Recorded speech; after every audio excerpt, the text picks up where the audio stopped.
Welcome to a new show that I'm really excited we're going to be doing. I'm here with my co-host, Joseph Wang, who is a former senior Fed trader at the New York Open Markets Desk, knows very familiar with money markets, plumbing, QE, has an insight into that is almost unparalleled. Joseph, welcome to our new show. Hey, Jack, great to be here. Yeah, Joseph, the timing for this pilot episode is great. We're recording the morning of January 27th, 7 a.m. for me here in New York. You are in Portugal. You are sort of like one of those central bankers who used to go to Europe to lay off steam, sort of see what the Europeans are thinking. Yesterday we had the FOMC meeting, where it started on Tuesday, and at 2 p.m. yesterday, the FOMC released its statement, which is very official, and it announced what was expected. No surprise hikes, obviously, for January. And they said that they plan to taper their balance sheet at the rate that was expected. So no real news at the 2 p.m. note. But then at the 2:30, I don't want to say bombshell, but it became much more evident that March is definitely on the table. It's almost a certainty that they're going to hike 25 basis points in March. And then a lot of interesting things on taper. So just can you give us your broad level thoughts about the 2 p.m. release and then the 2:30 press statement? Yeah, Jack, I think you're right. I think the equity markets kind of tell you everything, right? Everything was going higher and higher. And then I think they changed its mind and we kind of ended down on the day. So basically it continues our conversation from a couple of weeks ago. I think the market was misunderstanding this Fed. I think a lot of people were thinking, the Fed can't hike, the Fed is scared. But, Powell this time, he basically told everyone everything's on the table. He was asked about 50 basis points. That's possible. He was asked about raising rates every meeting, not just, let's say, every quarter like it did last time. Maybe. So everything was on the table. And I think some people were surprised by that.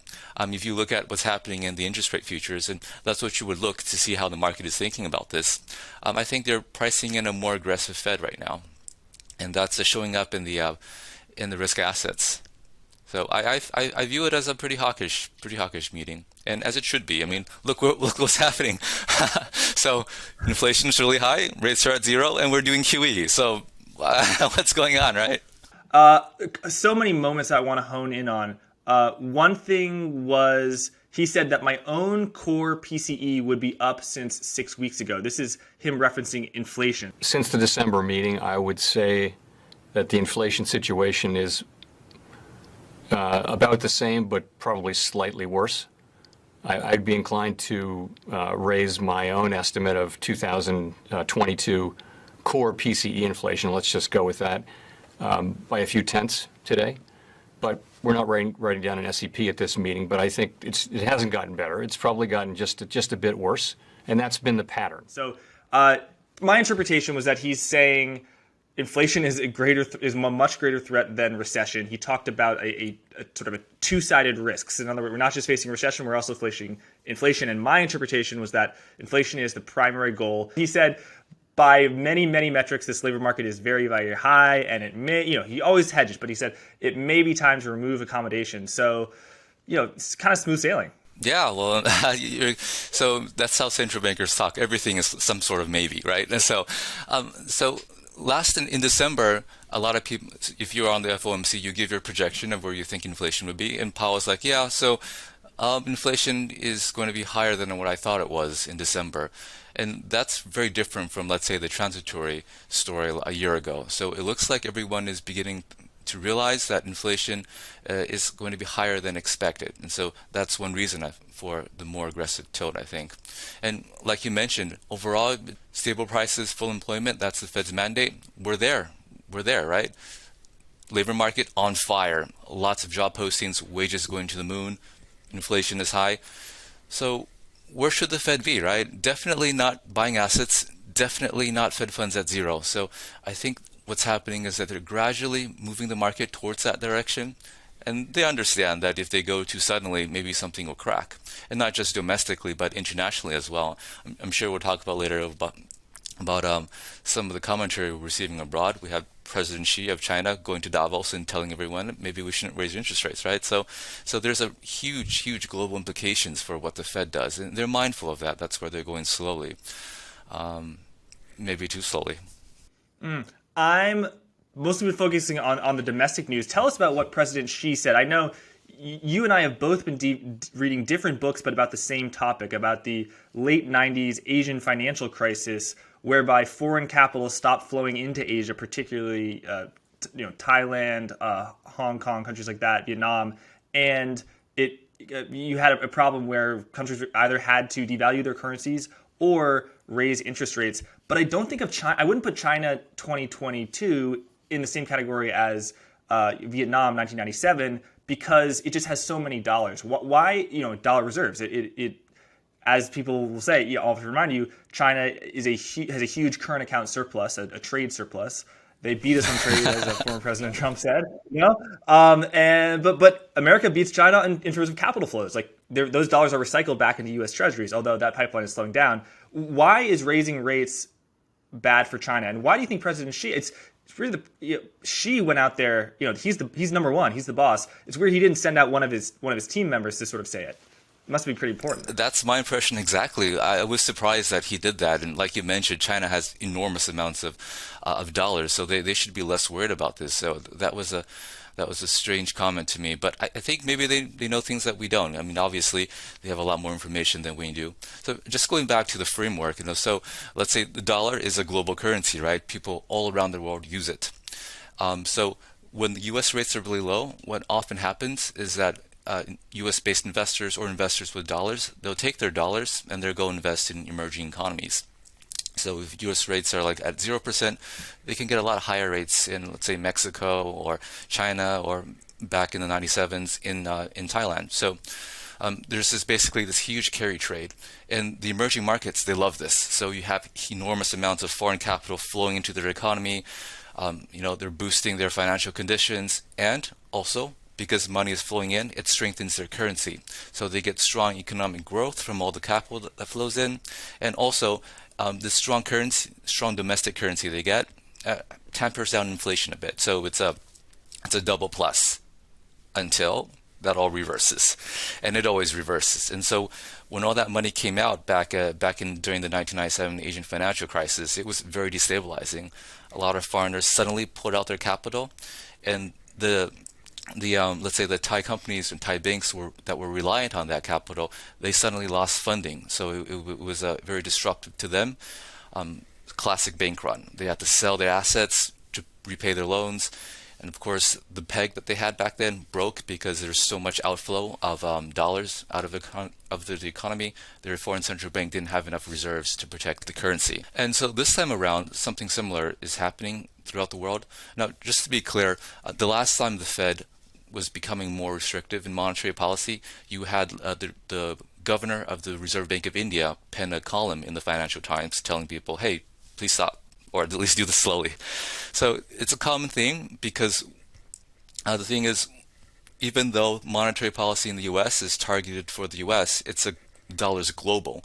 And what's appropriate for the U.S. is not necessarily appropriate for other countries. But unfortunately, other countries get impacted.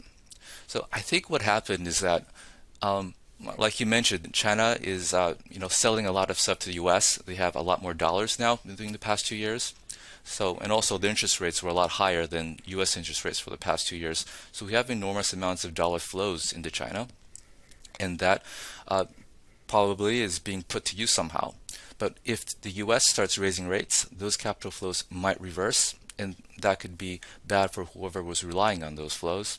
So that's one part of it.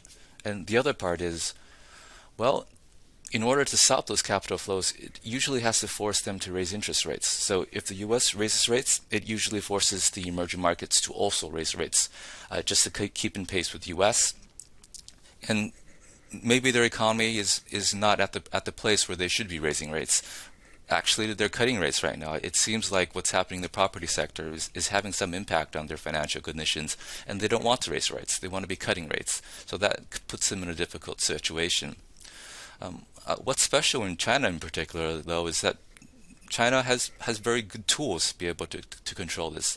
One, they have enormous war chest of dollars, as you mentioned.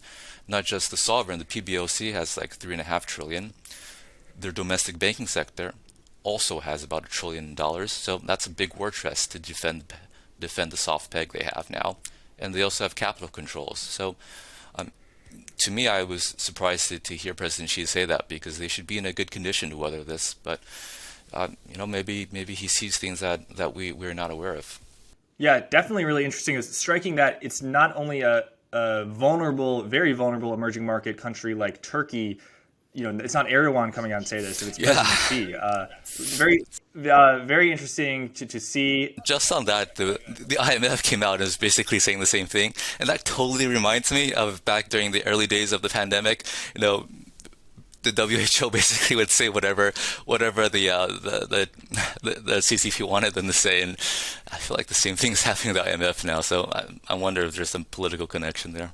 Right. Joseph, now I want to talk about how the market took it, not just the stock market, but specifically the Fed funds futures market, what the market is pricing in terms of a rate hike. Odds of two hikes actually declined because the odds of one hike declined because odds of two hikes actually increased. So it's interesting that you said to me in our previous interview that if they're thinking about doing two hikes for March, which would be something twice as much as one hike, then they would start to make some noises, to do some chatter. Powell would say some things that would indicate that, so it's not a surprise to the market. And in this dark blue line is where it is now. So the market's now saying a 16.25% chance of a two rate hike, whereas 1 day ago on the 25th of January, it was 5.7. So can you interpret this for us? And what do you think the odds are? Explain why it matters, and what do you think the odds are? Were the odds mispriced now, or were they mispriced before? I think going to look at Fed funds futures is exactly where you want to see how the market is interpreting the Fed. If there's one iron rule about the Fed, is that they don't surprise the markets. So a 50 basis point would be possible, but a surprise 50 basis point is impossible. That will never happen. And I think what's happening here is that, well, two things. For the past few weeks, you hear more of a whisper that maybe there's a 50 basis point hike coming in March. And if they wanted to do this, they would have to kind of lay the groundwork today. At the press conference, Powell was asked whether or not, maybe you'll do 50 basis points. And he had the option of pushing back against that. And if you're the Fed and you want to be clear, because you don't want to surprise the markets that we're not going to do this, you just flat out say we don't want to do this. We want to be regular and predictable or whatever. He didn't say that. So that is on the table. So that's why the market is pricing it in today. I don't think that's likely. I mean, I think what they're doing is they just really don't know. And so if we have a hot inflation print come out in the coming weeks, or that suggests things might be getting worse. For example, maybe energy prices keep going higher. I think maybe that becomes more of a possibility, but it won't be a surprise if that's what they're thinking. In the coming weeks, they'll just give interviews and speeches and start suggesting that. But that is possible, I think. So I think what's 16%, 20%, that's not unreasonable. And so I don't really know how these probabilities are calculated, but I have an idea, which is that you have the Fed funds futures where if I'm just making this up, if June 2023 is trading at 98, that implies a 2% because you take 100 and then you minus what the actual price of the Fed fund futures is. So that's 2%. But the fact that the forward price, the future price for June 2023 is 2% doesn't tell you what the probability is of whether it'll be 3% or of 1%. It's a single point. So when people look at probabilities, are they looking at the pricing of the options on Fed funds futures and specifically like the implied volatility, or is it something different?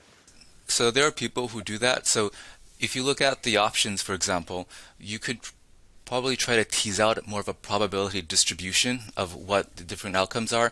But for something like this, it's a lot more straightforward. You would just assume that it would go in 25 basis point increments.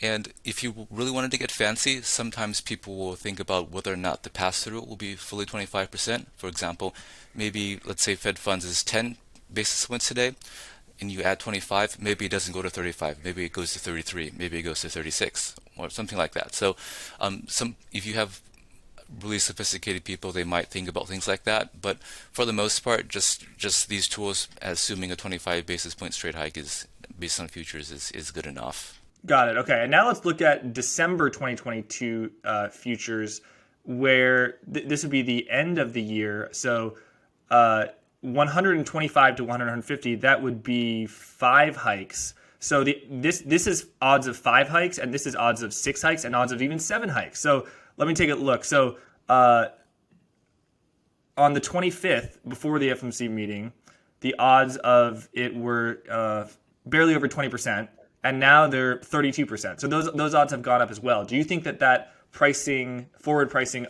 all across the curve, not just about March, but just is also justified? And do you think that was Powell is leaning back, having a cup of tea and saying, yes, the market got me. The market gets me. This is what I was trying to say. He's been doing this for some time. He gets a lot of feedback about what the market is pricing. So Fed takes this really seriously. Every meeting, they go and they survey all these market participants. Hey, what do you think the market is pricing? What do you think the Fed funds rate will be? So he has a really good grasp as to what the market is pricing, better than any market participant because he surveys so many people. And so he sees what the market is expecting, and so he's able to shape it that way. So if he didn't push back, if he's seeing this, I think he knows what he's doing. If for whatever chance he changes his mind or he feels like the market got it wrong, he's just going to hold a press conference, could give speeches, and just reshape it. But I think this is correct. Hikes are going to get more aggressive. But what really matters, I think, to asset pricing and what everyone really should be looking to, though, is the terminal rate.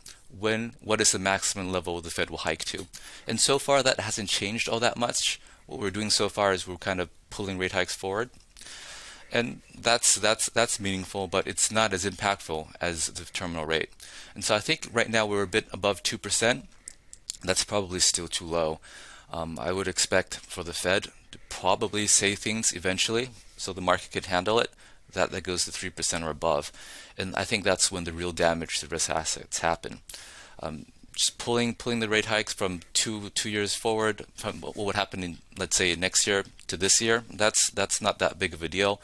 But saying that you're going to hike higher than the market currently expects, I think that's a really big deal. And we're not there yet, but I think we're going to eventually get there. So the terminal rate is just the highest point the market thinks that it will reach. So let's say the highest point is in July 2023 or something like that. And after that, it sort of levels off or continues goes out slightly. That's what really matters. And you're saying that it's not that the curve has been going up so much. It's just that the rate hikes have been squeezed forward closer to the present. Yeah. So the magic about how Fed conducts policy is policy is conducted the instant they talk through forward guidance. So yes. So what happens in the overnight rate? That's really just an enforcement mechanism. When Powell does his presser and he tells you that, I'm probably going to be more aggressive and the market prices it in, well, it's already in then. It's already happened. Tightening has already happened. You want to go to the market, you want to borrow for like 1 year, your rates are higher. It's already there. It's done. So it's not something we have to wait for. So it'll happen when they say the words. And what you want to watch for is when the market begins to think that maybe the hiking cycle will go longer or go higher than they think, and I think that's when there might be some more pain. So that's your analysis on Powell's indication of the future path of interest rates. What about the balance sheet, the quantitative easing? Now we're tapering the balance sheet purchases. We might roll it off. So many times I heard the balance sheet that we have now is short duration, and that's like hint for saying we can roll it off quickly because we'll just let them expire and not buy back. Whereas if you own all 30-year bonds, you're gonna have to wait 30 years. If you own shorter term bills, boom, it's done. So what's news on the taper? And then there also was this statement that I read like 5 times, but had no idea. I think they're just reminding us about their statement. They reposted it. It was a retweet, so to speak. They retweeted themselves. The Fed retweeted themselves. Yeah. So I think what struck me about the balance sheet normalization statement, I think there's a couple things. One is that I think that mostly it's going to be about roll-offs. So there are some commentaries that suggests maybe they'll start selling. That would be pretty aggressive, and it looks like they're reaffirming that it's going to be primarily through just letting their assets roll off. So they have a lot of short-dated treasuries, as you mentioned, so that could be done pretty quickly. And the second point, I think, that is more of interest to people who trade rates and market stability in general, is that it's going to be primarily a treasury portfolio. So one of the things that could be very destabilizing is if you suddenly have a very aggressive roll-off, then you're basically significantly increasing the supply of treasuries into the market at a very rapid pace. And maybe the market might not be able to digest that. You could have a spike in rates.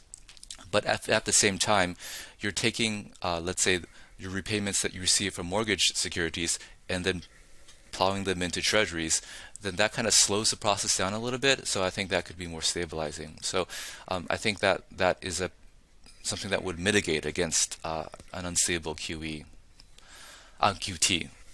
Right. Yes. So I saw that they're saying that going forward they want a greater percentage of their balance sheet to be treasuries, not mortgage-backed securities. Most of it's treasuries, but they do have mortgage-backed securities, and there have been a lot of critics saying the housing market is on fire. Why are you still buying mortgage-backed securities? Do you think, in other words, that you are fanning the flames of a housing market bubble, dramatic word, and it's very unaffordable for so many people?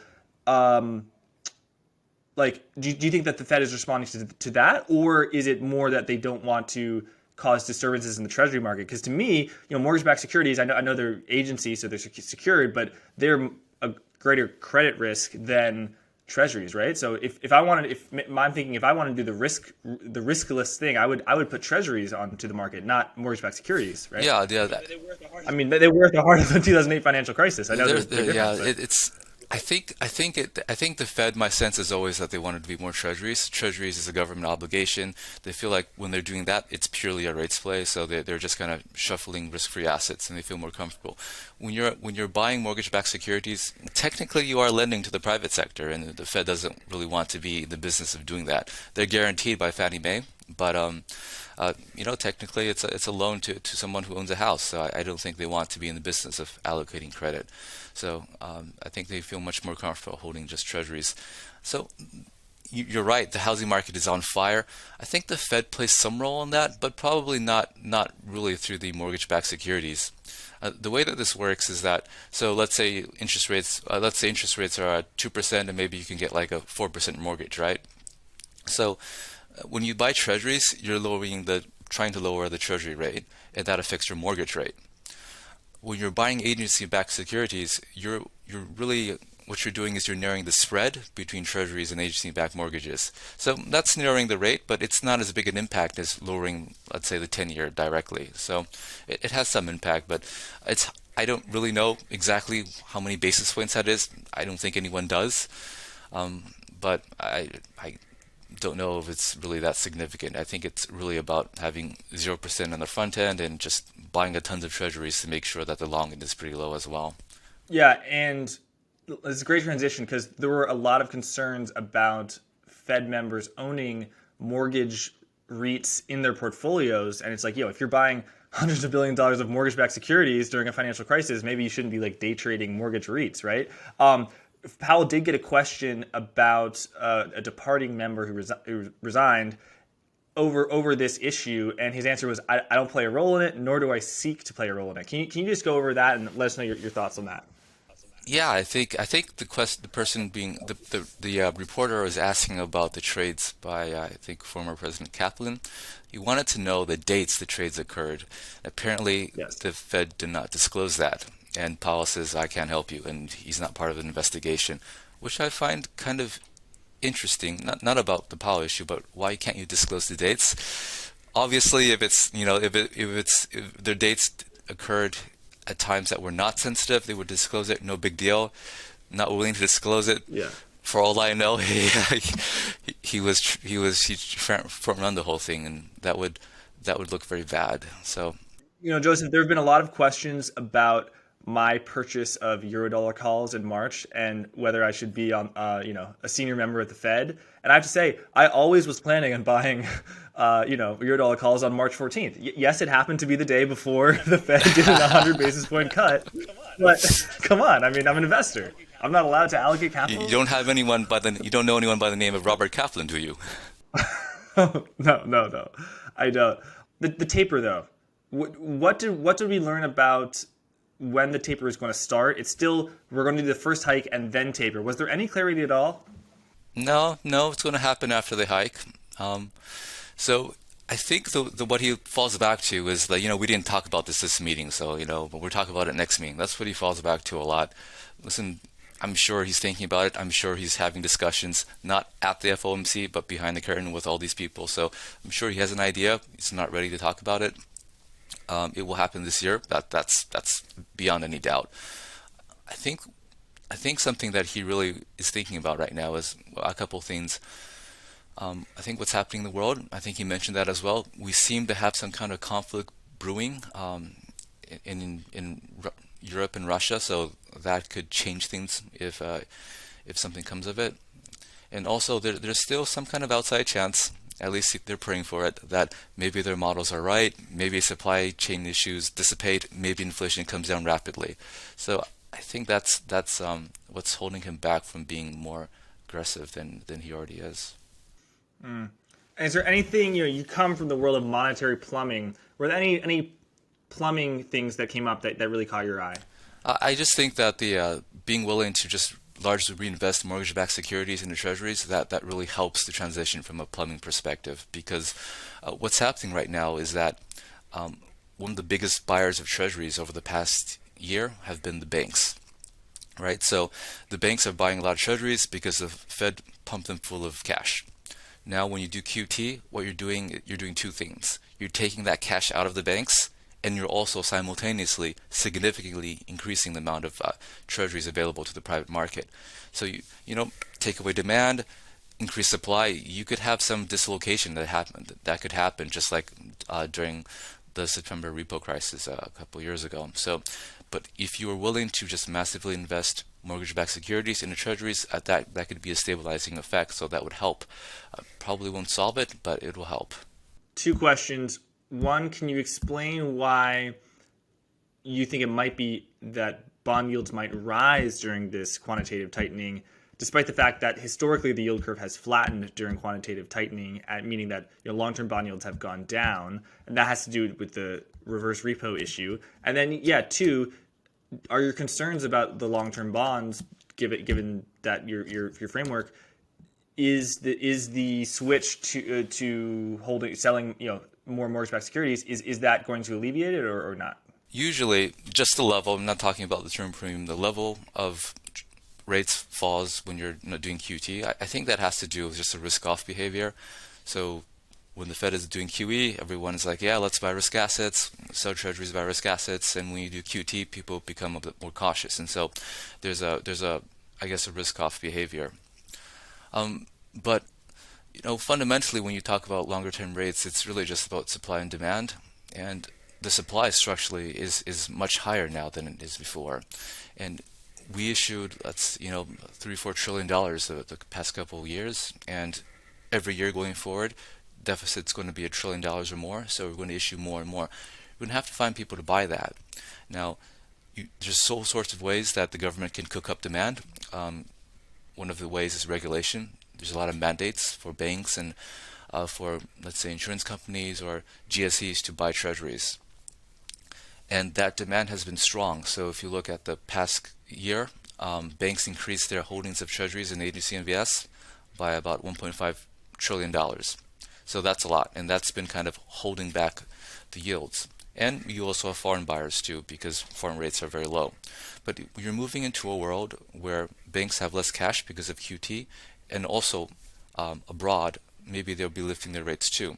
I think there's more and more speculation that since inflation appears to be global, you have some thought that maybe the ECB or maybe other banks would also start raising rates. So you're going to have a little bit less, at least foreign demand at the current prices. So that all suggests that rates will have to move higher. And if you have a market that's not super liquid with an ongoing supply going in, that could be a recipe for some dislocations. And reinvesting mortgage-backed security proceeds into treasuries gives more incremental demand, and so that helps it a bit. But probably not a lot, because what happens, so a mortgage-backed security, it gets repaid, and then the Fed takes that money and plows it back into treasuries. But at current rates, it's probably not going to be a big flow. So mortgage-backed securities get repaid primarily either through refinancing. So you take out a new loan to repay the old loan, or house sales. You sell the home, and so you repay the loan with the mortgage, with the house sale proceeds. That's not going to be a big force going forward because rates are higher. If rates are higher, you want to hold on to your low mortgage. So, you're not going to refinance, and if you already own a home with a very low mortgage, you don't want to sell that home. You want to keep that low mortgage and maybe rent that home out. So, it might not be a very big flow going forward. Yeah, so those banks that own treasuries, they don't do it because they love treasuries or because they hate treasuries. It's just that the reverse repo rate is lower than the treasury rate, so they're just capturing the spread. IOR, interest on reserves. Yes. IOR, thank you, I appreciate it, thank you. They interest, not IOER, not excess reserves. It's the IOR. same thing. Interest on There are no reserves. more excess reserves. Okay, same thing. So reserves, I'm so glad you brought that up because cash. You said banks have so much cash, the cash is being removed. Should we say it's not dollar bills, it's not $100 bills.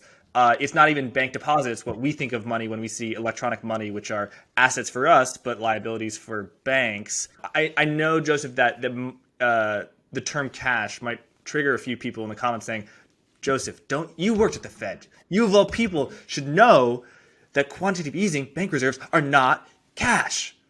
Explain yourself. Bank reserves are digital cash. It's basically a CBDC.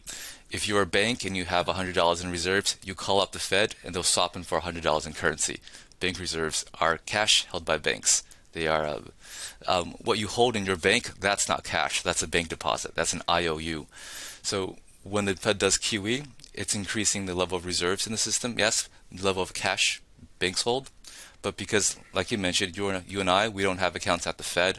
So if I sell something to the Fed pays my bank, and my bank basically just credits my account, increases the level of deposits in the system and the level of bank reserves. So now we're going to reverse that. Usually that's not good for risk assets because what happens is that when you have a lot of bank deposits in the system, people go and they kind of rebalance. So let's say that I need a little bit of yield. Let's say that I need a risk-free asset. I can't hold bank deposits. So I have to go buy something like Apple stock or maybe higher duration treasuries. Here's my question: what can banks do with reserves? Can they buy treasuries with them? Can they lend them out? You can't really convert reserves to deposits, right? You sort of create deposits out of thin air. The central reserves, there's no way that I, as an individual non-bank, could touch a reserve, right? Right. So reserves are CBDC, right? You have to have a wallet at the Fed to hold them, right? So banks have wallets so they can hold reserves, and they can always convert the reserves into currency. That's where currency comes from. You go to your bank and you ask for currency, right? Where does the bank get the currency? Well, they call the Fed and they swap their reserves for currency. That's where the currency comes from in the ATM. So reserves are very much, money. It's digital. They're literally digital dollars. Okay, cool. And then when banks, the sclerotic loan growth that we've seen over the past 10 years, banks have had tons of cash. How come that cash hasn't been flowing out to citizens? Yeah, so banks create cash. They're not really constrained by the level of reserves. It's really more about regulation and loan demand, profitability, things like that. But so I watched the bank earnings for the last week for JPM and Bank of America, and they're saying very positive things about the economy and loan demand. So Bank of America and JPM are both saying that there's more loan demand. They're making more loans. Bank of America is looking at the cash balances of people who bank with them, and they're seeing higher checking account balances. So this is really important because if you have more money in the system, you have more demand. Money is purchasing power. It's demand. So you're going to have more, at least in a nominal sense, nominal economic growth. So what we're hearing from the banks suggests that we do have a strong economy, that things are going well. Joseph, could you summarize your view on the Fed's meeting, its future path of policy, and how you think it might impact markets? So I think Powell was very hawkish. I think first and foremost, Fed is about full employment and price stability, not the S&P. So they're looking at what's happening. They're really realizing they're really, really behind, and so they're going to get more aggressive. So I think that's really bad for risk markets. We first talked about this 2 weeks ago. We said that the Powell put is much lower than the market thinks. We're talking about maybe we could have a 20-30% correction. Since those past 2 weeks, the market has basically gone straight down. I don't think we're done yet. I think we are maybe just halfway. So I would be very, very cautious out there. Joseph Wang with the mic drop. Joseph, thanks so much. This has been our first episode. Looking forward to our second one. We hopefully can do this on a weekly basis. Folks in the audience, let us know your feedback on this. What do you think of the format? Should it be shorter, longer? What did you want to hear more of? Probably they'll be like, I want to hear more Joseph and less Jack. No way. But so thank you so much for watching this first episode, and stay tuned for more. Bye. Thanks, Joseph.